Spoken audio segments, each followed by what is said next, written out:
El macroscopio es un instrumento que permite ver de cerca algo grande, y esa será nuestra intención.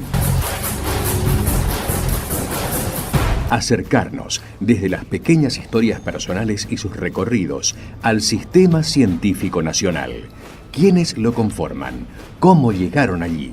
¿Desde dónde partieron? ¿Qué obstáculos tuvieron que sortear? Son solo algunas de las preguntas que estaremos contestando en nuestro programa.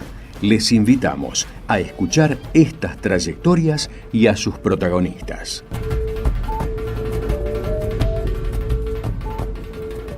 Buenas tardes, estamos aquí en Macroscopio, como todos los lunes. Hoy tenemos el gusto de hablar con la doctora Magdalena López.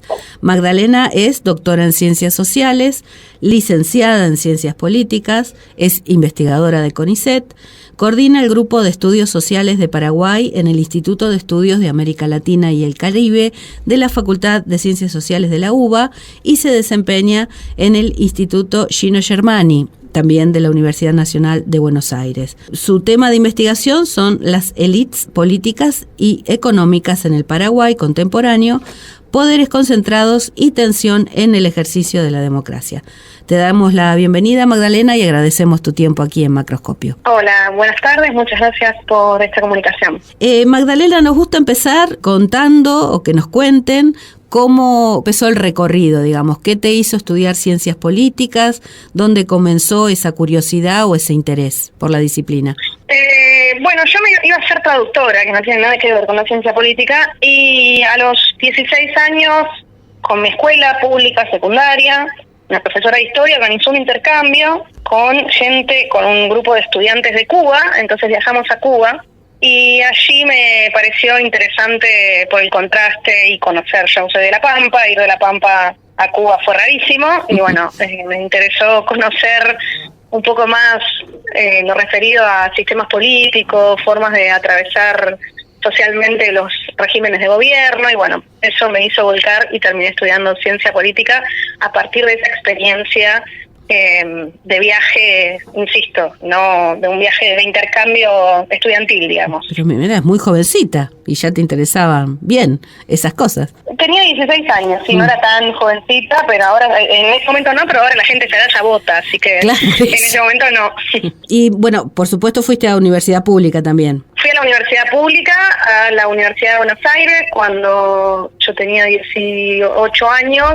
Me tocaba elegir dónde quería estudiar y qué quería estudiar. Cuando elijo ciencia política, bueno, en Córdoba en ese momento no existía pública, estaba solo privada. En Córdoba vivía mi hermana, que se había ido a estudiar, mi hermana más grande. Y para una familia del interior es bastante complejo tener hijos estudiando afuera, aunque esos hijos trabajen, siempre son un costo extra, así que fue toda una decisión estratégica de mi madre permitirme irme yo a Buenos Aires, teniendo una hermana en Córdoba, a estudiar ciencia política a la UBA, que era en ese momento el mejor lugar donde se podía estudiar, o al menos la forma de garantizar una muy buena calidad académica, pero tengamos en cuenta que era el 2002.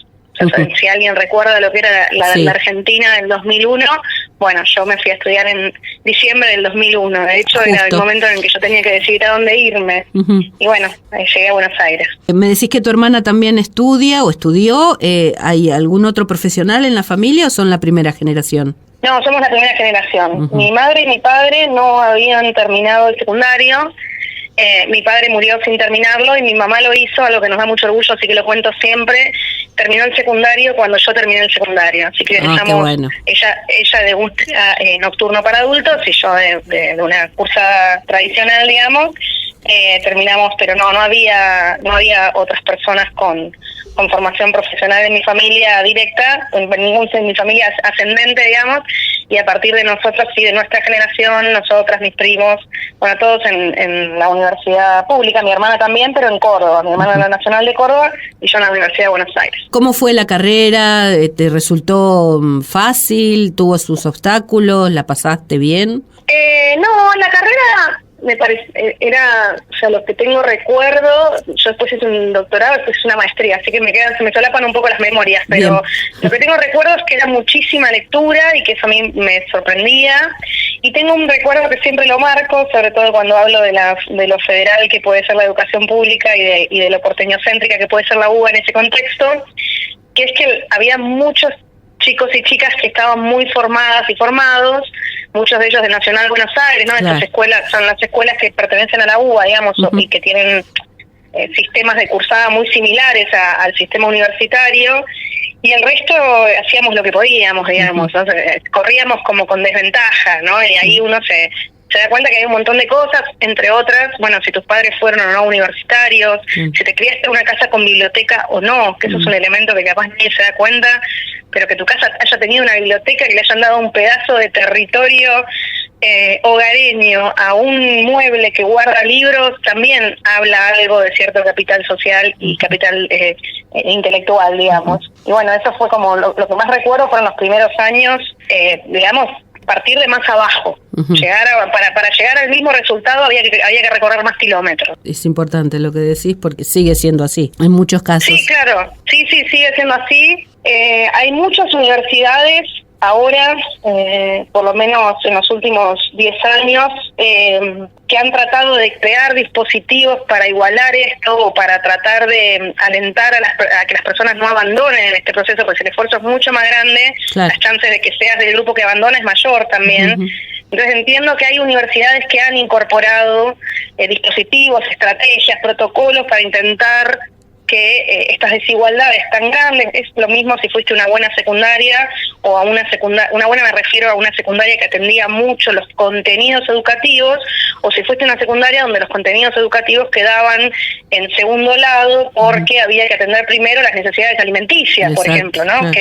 Que todo es válido, no estoy juzgando a ninguna, pero bueno, ante la estructura universitaria que casi siempre prioriza la calidad de los contenidos, bueno, hay una desigualdad que hay que pensar cómo revertir, si se puede revertir, si es deseable revertirla, digo, es un debate que hay que dar hacia dentro de cada institución. Cuando terminaste la carrera de la licenciatura, ¿ya tenías idea de seguir formándote, de pensar en la investigación, esa curiosidad o esa necesidad? ¿Cuándo surgió? No, bueno, justo soy la investigadora con la carrera más errática del mundo, creo. Yo no sabía, creo que me entero más o menos en el 2007 que uno podía dedicarse a hacer carrera de investigación. Y yo egresé en el 2008 de la carrera de la licenciatura, en el 2007 de hecho, a fines del 2007. Yo no sabía, no tenía, o sea, no había logrado pensar que alguien de mi situación, de mi historia, de mi trayectoria vital podía dedicarse a la investigación. Para mí era algo que hacía gente que se dedicaba a la investigación, que eran hijos de los que se dedicaban a la investigación y así, una especie de monarquía, claro, digamos. Claro. Y cuando termino la carrera, yo me había accidentado, un accidente doméstico que me dejó postrada casi 8 meses. Bueno, no sabía qué hacer, me dediqué a escribir la tesina de la monografía final, como que me aboqué a eso. No estuve trabajando en ese periodo porque estaba en el curso. Y una amiga que se dedica a la química, que no tiene nada que ver con mi disciplina, que de hecho hace muchos años es investigadora, pero ahora ya en Canadá, me dijo, ¿por qué no te presentás a CONICET vos, que sos tan buena investigando, que te gusta tanto? Y yo dije, no, pero no creo, no sé ni cómo se hace. Y ella me pasó su proyecto para que yo mire cómo era, pero un proyecto de química, que no tiene nada que ver con las ciencias sociales, que se presentan cosas absolutamente random, que no tienen, entonces, para nosotras, que no tenía nada que ver conmigo. Y bueno, a partir de ahí empecé a indagar con otras compañeras, pregunté en un seminario que había cursado, que yo sabía que la directora de ese seminario hacía investigación, y bueno, ahí armé mi proyecto, empecé a escribir un mail a los directores, para quien no es del rubro, no sabe, pero en general uno ya tiene un director que es quien lo alienta. Lo mío fue al revés. Yo tenía el proyecto y todavía no tenía director ni directora. Bueno, entonces me puse a escribir mails a distintas personas que me interesaban lo que habían escrito para preguntarles si me aceptaban. Y bueno, me rechazaron varias y otras me aceptaron, y terminé presentándome a una beca doctoral en CONICET, que me la gané. Bien. Y así fue mi ingreso, por eso digo que es una trayectoria bastante errática comparada con otras personas que lo tienen en claro desde el primer año y entonces hacen todo y viajan y se van a intercambio. No, yo no hice nada de eso, llegué tarde a eso, digamos. Pero bueno, ingresé con otro mecanismo. Claro, otros caminos, no todos hacen los mismos caminos y hay otras experiencias así como la que contás, no todo es tan, en este país sabemos que no todo es tan cronometrado, ¿no? A veces se dificultan las cosas. Hacemos la primera pausa, Magdalena, y seguimos en unos minutos. Macroscopio, Ciencia y sociedad. Continuamos hablando con la doctora Magdalena López. Bueno, nos comentaba sus primeros pasos en la carrera, cómo fue. Llegamos hasta la beca CONICET, que ganaste, la beca doctoral. Allí transcurriste, obviamente, los años pertinentes. ¿Qué tema trabajaste y por qué ese tema? Bien, yo me presenté con un proyecto que sostuve durante los 5 años de cursada el doctorado, que fue sobre transición a la democracia en Paraguay. Uh-huh. Porque nuevamente muy accidentado mi camino de selección. Yo hacia el final de la carrera tenía que hacer mi monografía final, como mencioné anteriormente, uh-huh. Y había elegido trabajar Perú porque me interesaba mucho Sendero Luminoso, ¿no? Uh-huh. Cómo Perú había coexistido con estas estructuras más, digamos, clandestinas y demás, y cómo habían lidiado con eso y qué había sucedido. Cuando me pongo a ver esto, me doy cuenta que que no podía viajar a Perú, que no me daban el dinero para eso, y una amiga paraguaya, hija de una encargada de edificio de Buenos Aires, me dijo, ¿por qué no te venís en el verano conmigo a Paraguay? Y en vez de escribir sobre Perú, escribí sobre Paraguay. Me pareció un planazo, me fui a Paraguay con sus 50 grados de calor en enero, obvio. Y ahí presenté mi monografía final del último seminario para especializarme en América Latina de mi carrera de ciencia política sobre Paraguay. Me gustó tanto lo que pude ver, lo que pude entender del proceso político paraguayo, que lo quise extender hacia el doctorado, y ahí planifiqué una tesis de doctorado sobre transición a la democracia en Paraguay, y desde ese momento, que fue en el 2007-2008, nunca más dejé de investigar Paraguay. ¿Qué te fascinó de la historia y de la contemporaneidad de Paraguay? Bueno, lo primero que me pareció fascinante era el modelo, el tipo de democracia que tenía y lo poco que le conocíamos, ¿no? Uh-huh. Quizás esta especie de ocultismo que tiene Paraguay desde Argentina, donde yo había cursado una carrera muy larga, me había especializado en América Latina y había leído un solo texto random de Paraguay que ni siquiera se asociaba mucho al resto de la unidad, pero que el profesor había decidido meterlo porque si no en la vida habíamos leído nada sobre Paraguay. Uh-huh. Entonces, esta especie de cosa oculta. Sin embargo, pensaba yo, los paraguayos son el primer colectivo migrante en Argentina, uh-huh. Tenemos una cantidad de relaciones comerciales enorme, un territorio limítrofe gigante, una represa, la hidrovía, una de las hidrovías más importantes en términos de movilidad de mercaderías a nivel mundial. Digo, ¿cómo puede ser que permanezca este silencio, que no sepamos nada, ¿no? Desde Argentina. Entonces, uh-huh. Una de las cosas que más me atrajo fue esa. Y después, algunos datos como la potencia política del Partido Colorado, que es una cosa extraña contemporáneamente para lo que ha significado en la década, digamos, los 2000 para el resto de los partidos en América Latina, que para el Partido Colorado parece que no le pasó nada.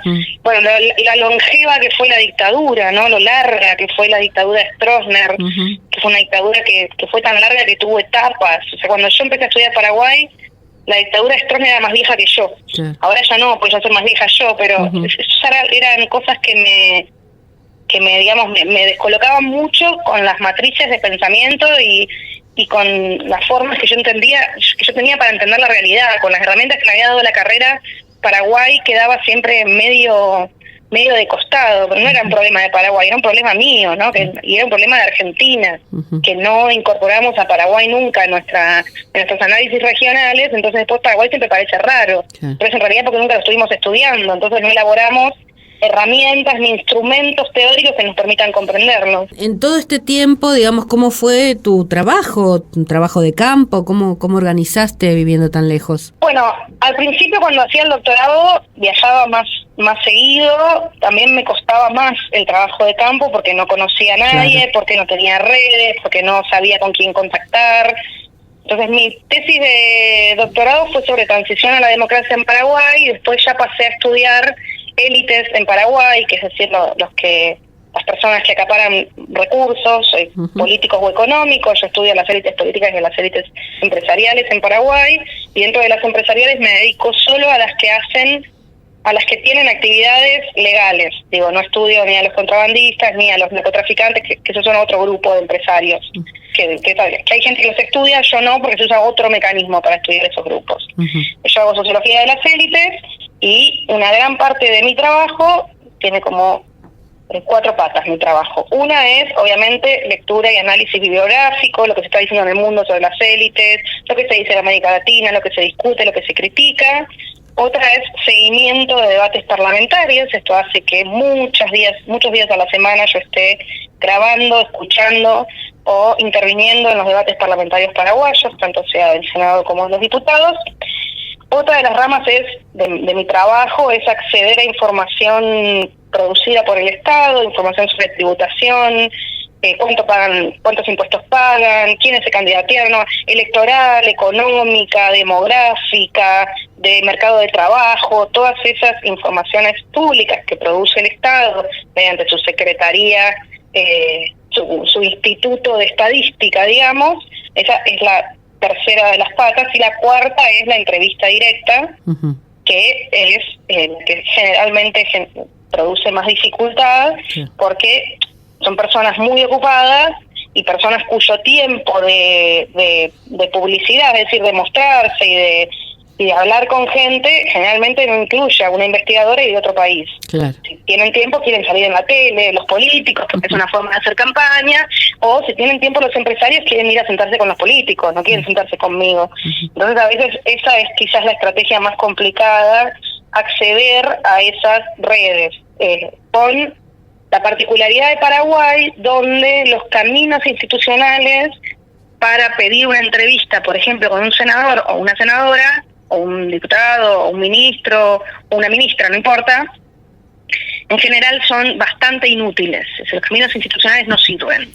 Tenés que buscar caminos de otro tipo, alternativos, más privados, claro, tenés que intentar acercarte a ellos en alguna actividad y presentarte para que ya sepan quién sos, tenés que tratar de obtener el contacto de su secretario de confianza. Entonces hay que activar otro tipo de estrategias de investigación que no son, hay países un poco más organizados en términos institucionales, donde una va y deja una nota y capaz al mes te contacta el senador, el secretario del senador, y te dice que te puede atender a las 15:30 de tal día. Bueno, en Paraguay eso no funciona, de esa forma al menos, y entonces eso hace que tengas que, capaz para conseguir una entrevista, tengas que buscarla durante un mes y medio.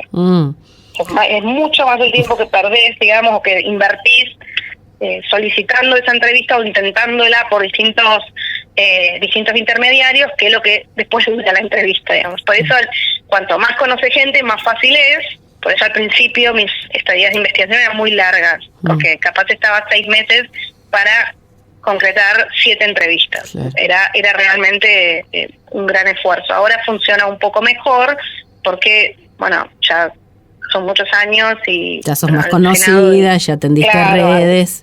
Pero bueno, es todo ese trabajo interesante, ¿no? Del cientista social, eso de llegar al territorio y tejer redes, que siempre, bueno, en tu caso fue así como comentás, de la hija de un conocido. En otros casos también, bueno, se dan con dificultad cuando, como mencionas, no hay en el territorio así una red ya tejida. Pero bueno, es todo un trabajo doble, altamente valorable, eso, ¿no? De llegar y empezar a hacer contactos y tejer esas redes.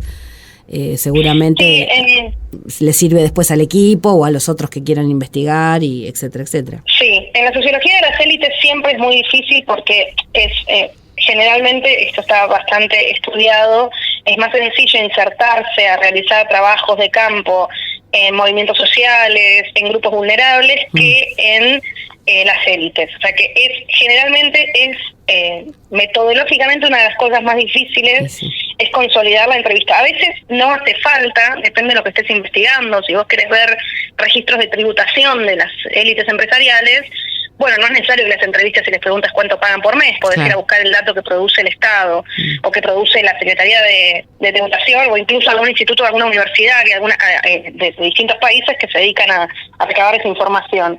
En mi caso, a mí lo que me interesa indagar es las representaciones sociales de las élites, es decir, qué es lo que las élites piensan cuando hacen lo que hacen, qué creen del mundo en el cual intervienen, digamos, qué creen las élites políticas de cómo debe ser la democracia, por qué tomaron esta decisión, por qué esta persona votó esto, bueno, qué pensaba que iba a pasar. A mí me interesa reconstruir eso, la representación social de ese grupo.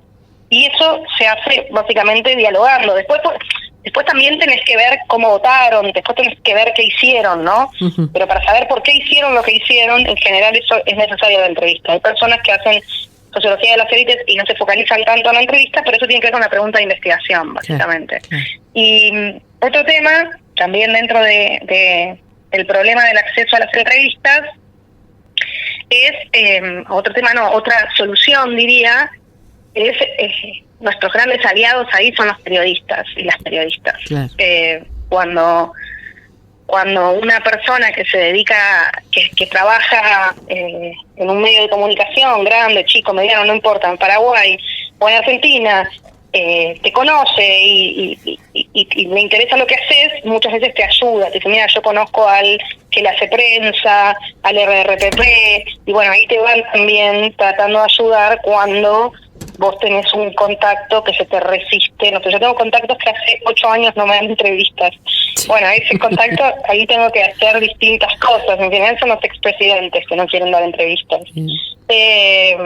Ahí los periodistas y las periodistas son fundamentales. Yo siempre estoy enormemente agradecida porque hay muchos contactos que me han facilitado ellos mediante algún intermediario, como dije antes. Hacemos otra pausita, Magdalena, y volvemos en unos minutos.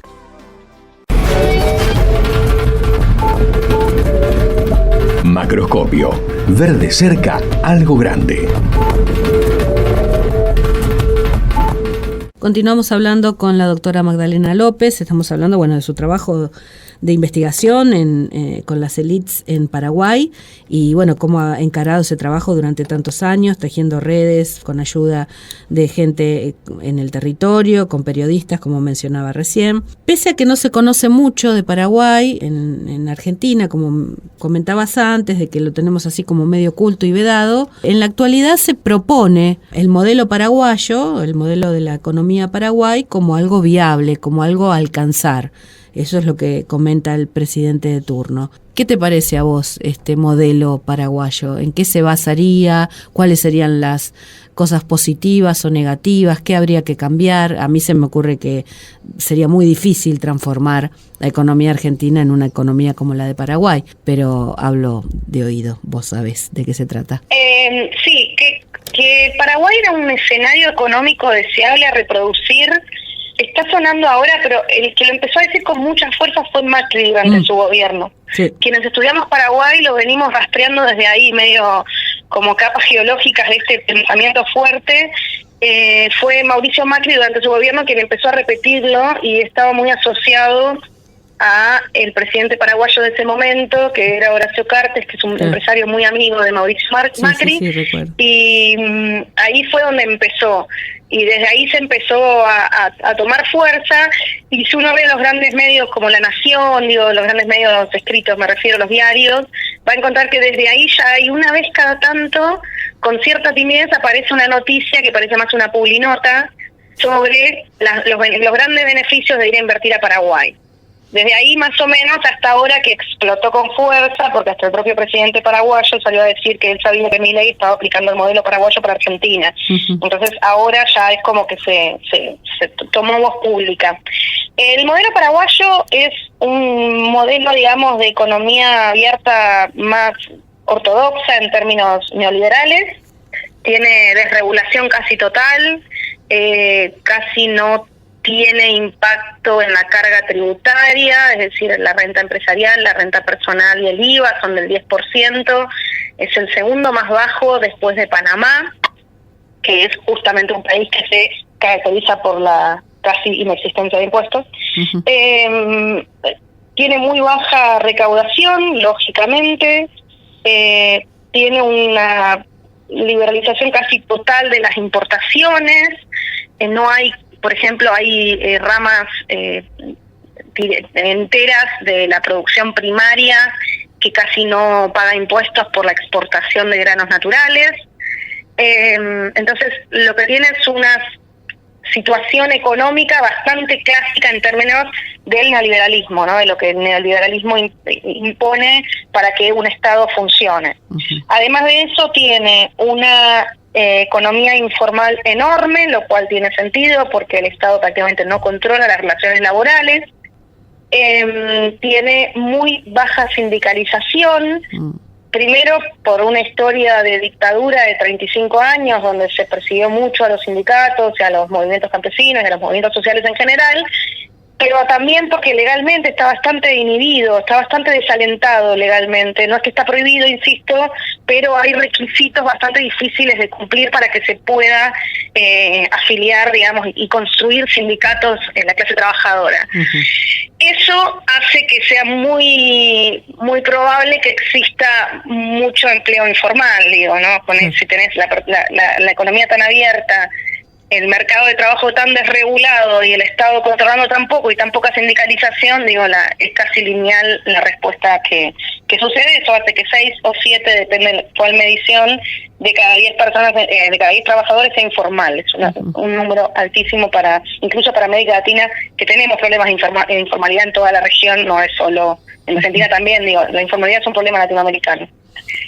Además de esto, tiene un Estado muy, muy replegado de todo lo que sea servicios sociales, es decir, el Estado, algunos dicen que es porque no tiene con qué, ¿no? Como, bueno, no recauda nada, no provee nada, sería. Pero casi no hay, si bien hay obligación de dar educación y salud, cuando digo obligación me refiero a que es un mandato constitucional para el Estado. Existen estas instituciones, pero están prácticamente vaciadas en términos de la bajísima cantidad de presupuesto que le destinan, ¿no? Entonces, existen en teoría y existen de hecho, pero en realidad están tan subfinanciadas o desfinanciadas que casi no tienen una práctica de poder ejercer ese derecho. Y una de las características por lo que esto sucede es que se la conoce como el país de las polladas, ¿no? Cuando alguien se enferma, va al hospital público, el hospital público lo atiende, pero no tienen ni siquiera la aguja para hacerle la colocación de una inyección. Entonces hay que hacer una pollada para recaudar fondos para atenderse un dengue, una pollada o sea, existe la institución, pero la práctica del derecho a la salud está absolutamente cercenada. Ahora, este sería un poco el panorama general, y me queda agregar algo más que tiene que ver con dos patas de un mismo problema, que es el de la corrupción generalizada, que, como yo siempre digo, puede ser bueno para algunos grupos, pero puede ser malo para otros grupos. La corrupción generalizada puede beneficiar a quienes tienen los recursos, porque justamente pueden pagar porque les habiliten una fábrica que en realidad no cumple con los requisitos, digo, con todas estas prácticas de corrupción, pero también hace que, por ejemplo, no lleguen inversiones internacionales de empresas o de grupos empresariales de renombre, porque no existe seguridad jurídica. Si una persona va y compra un juez y gana un juicio, no sé, un gran macrofondo alemán, y no voy a ir a poner el dinero ahí si sé que me va a pasar cualquier cosa porque no tengo seguridad jurídica. Entonces beneficia, pero también no beneficia en esos términos. Ahora, ¿qué sería lo positivo de este modelo? Porque, bueno, todo lo que contás es bastante preocupante en realidad. No es nada beneficioso, tomándolo como eso, ¿no? Como el achicamiento del Estado y del gasto público, etcétera, etcétera, es la nada misma.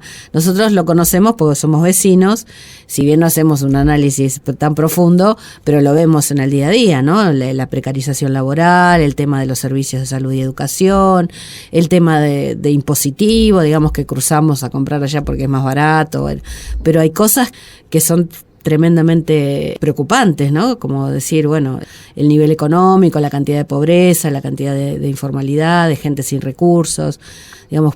Sí, depende para qué grupo lo positivo. O sea, para un grupo empresarial, la garantía de pagar pocos impuestos y que además no tenga casi intervención sindicalizada, que es lo que acá del lado argentino se excusa como uno de los problemas para invertir, la baja carga social, que es otro de los problemas en Argentina. Digo, yo trato de recuperar las voces de los empresarios argentinos. ¿De qué se quejan? ¿De que pagan mucha carga social? Bueno, en Paraguay no. ¿De que hay mucha fuerza sindical y les paran las plantas? Bueno, en Paraguay no. Digo, si vos pensás en esos grupos, hay un beneficio. Claro, y luego es el paraíso. También hay una demanda muy alta de mano de obra calificada o de profesionales calificados. Vos te podés enterar que hay sobre todo en los últimos, diría, 10 años, una demanda muy específica de ingenieros argentinos, o de, no sé, analistas en sistemas, o de médicos, digo, de personas que se han formado acá, de acá me refiero del lado argentino, donde vivo yo, y que allá tienen una salida, y claro, son profesiones que están muy bien pagas. Claro. El problema no es qué va a hacer la gente con acceso a recursos en Paraguay, es probable que la pase muy bien. El problema es que va a ser todo el resto de la gente que no tiene acceso a esos recursos. Claro, que es la Entonces, mayoría. Para ese grupo es un modelo tentador. Claro, el tema es el resto, ¿no? Con niveles de pobreza y de indigencia y de necesidades básicas insatisfechas, tremendo. Claro, lo que tiene, que yo siempre lo cuento, es que Paraguay entre el 99 y el 2020 redujo a la mitad la pobreza. La década del 90 para Paraguay fue realmente un cimbronazo económico-político. Hubo muchos desastres de muchos tipos.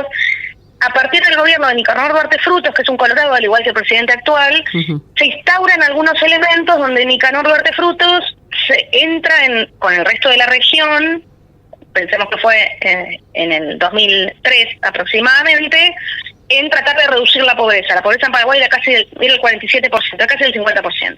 Bueno, producen un conjunto de medidas, si se quieren, más focalizadas, y luego con el gobierno de Fernando Lugo, que produce otro conjunto de medidas, logran reducir la pobreza a la mitad, que es un montón, y la indigencia también, digo, esto hay que decirlo, porque si no contamos solo el otro lado. Lo que pasa es que lo que se produjo ahí fue un set de medidas estratégicas, incluso te diría bien pensadas. Es el mismo ministro de Economía el que las hace, tanto en el gobierno colorado como en el gobierno no colorado, que se llama Dionisio Borda, que es un muy buen ministro de Economía, que en Paraguay se llama de Hacienda, y lo que hacen es asistir a las personas mayores, que claro, como hay un problema de trabajo informal enorme, la gente no se jubila, porque no tiene sistema de retiro. Entonces necesitó inventar, si se quiere, una pensión no contributiva que colaborase con los adultos mayores. Esa la inaugura Fernando Lugo. Antes, Nicanor Duarte Frutos había inventado otro programa, los dos se mantienen hasta la actualidad y por eso los nombro, que se llama Tecopora, que es un programa de asistencia a la extrema pobreza infantil familiar. Entonces, claro, Nicanor Duarte Frutos ataca, si se quiere, más focalizadamente con Tecopora la extrema pobreza infantil familiar, y Lugo después ataca también focalizadamente la extrema pobreza de los adultos mayores. Bueno, entonces ahí lo que hacen es, hay estudios muy, muy numéricos, donde no hay mucho lugar a duda, de cómo si le sacamos estos dos elementos a ciertas familias o a ciertas personas mayores, caen en la pobreza de nuevo. Claro. Por eso digo, son muy focalizadas y muy especializadas para ese target. Pero eso hizo que eso se empujó a la gente, afortunadamente, a salir de la extrema pobreza o de la indigencia y a salir de la pobreza hacia, si se quiere, tener las necesidades básicas satisfechas. Esto sucedió, entonces ahora Paraguay, si uno lo compara con los 90, está efectivamente mejor en esos términos. Lo que no logra mejorar es el empleo informal, es la calidad del empleo, que es otro elemento, es la calidad del ingreso y además, esto tiene que ver con otro problema, la calidad de los productos educativos y económicos y de salud que se consiguen en el mercado privado tampoco son buenos. Es decir, esto lo digo siempre y lamento si queda repetitivo, pero en Paraguay los únicos que no padecen la retracción del Estado en la educación y la salud son los extra ricos, porque las clases medias que fueron las élites, esas que se estudian. Exactamente, porque las clases medias que dejaron de ir a escuelas públicas y hospitales públicos para pasar a privados, también están en problemas, porque como el Estado no controla, no hay un plan médico obligatorio como en Argentina, que es lo que sí o sí te tiene que cubrir una prepaga. Pero si yo me enfermo, la prepaga me cubre sí o sí el tratamiento. No, en Paraguay no, las prepagas tienen un límite de seguro médico, como se dice allá, y el Estado no interviene, es un acuerdo entre privados. Entonces, al final las personas de clase media pagan igual, universidades carísimas, pagan igual, servicios médicos carísimos, y al fin y al cabo, como el Estado tampoco controla eso, porque está completamente desregulado, al final igual terminan pasándola mal, igual terminan que embargando un auto, vendiendo un auto, una casa, vendiendo la casa de la abuela, trayéndose a los tíos a vivir a casa para vender la otra casa. Sí. Y ese tipo de estrategias, que claro, son mejores que las de las clases populares, no lo estoy negando, pero que igual te da cuenta de que una vez que el Estado se corre de controlar la calidad de algunos servicios estratégicos, los privados no se arreglan de igual a igual, no existe tal relación igualitaria. Hacemos la última pausa, Magdalena, y seguimos con el último bloque. Macroscopio, lunes de 18 a 19. Conduce Sandra Nicosia. Continuamos hablando con Magdalena López, bueno, ya en el tramo final del programa, que se nos pasa volando, como siempre, que nos interesa mucho y el entrevistado es muy afable. ¿Vos pensás que es totalmente extrapolable este modelo a la Argentina, tomando en cuenta todas estas cosas que dijiste, ¿no? La experiencia de años de sindicalización o la experiencia quizás un poco baqueteada de la salud pública o la educación pública, que, bueno, dimos una respuesta hace un tiempo defendiendo la universidad y defendiendo la educación pública. ¿Crees que ese modelo se puede aplicar así nomás en este país? Bueno, yo creo que depende de cómo se organizan los sujetos sociales y los distintos movimientos y frentes sindicales frente a esto.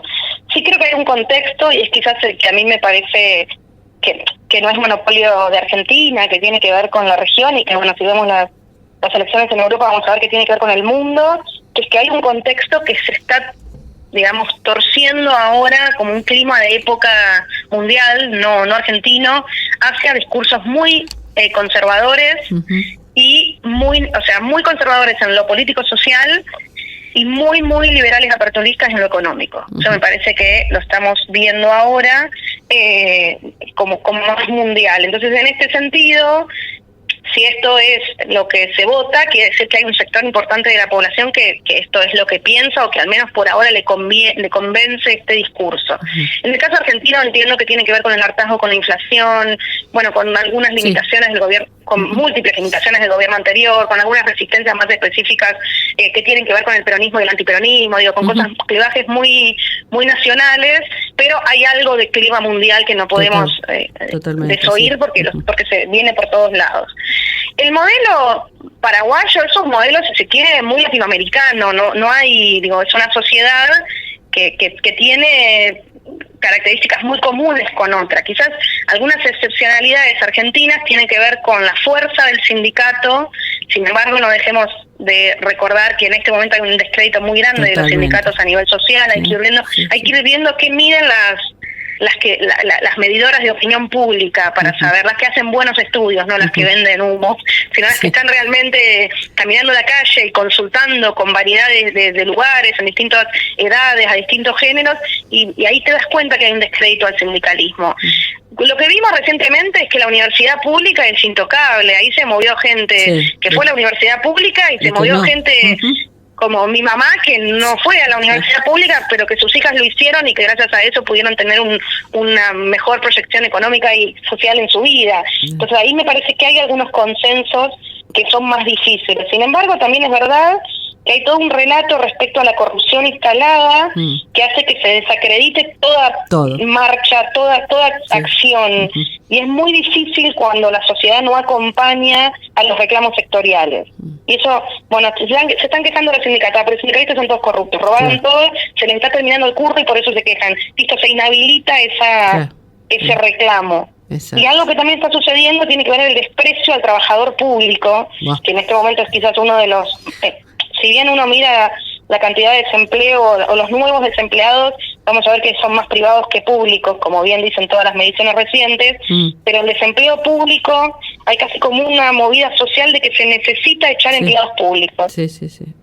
Y eso entonces hace que una movida de protesta, que puede ser de UPCN o de ATE, aquellos sindicatos que estén asociados a la actividad pública, bueno, va a ser vista con ojos de sospecha, ¿no? Se les termina el curro. Entonces, todo depende de cómo la sociedad respalde o no los movimientos más sectoriales o más particulares. Entonces, la sociedad respaldó a la universidad pública.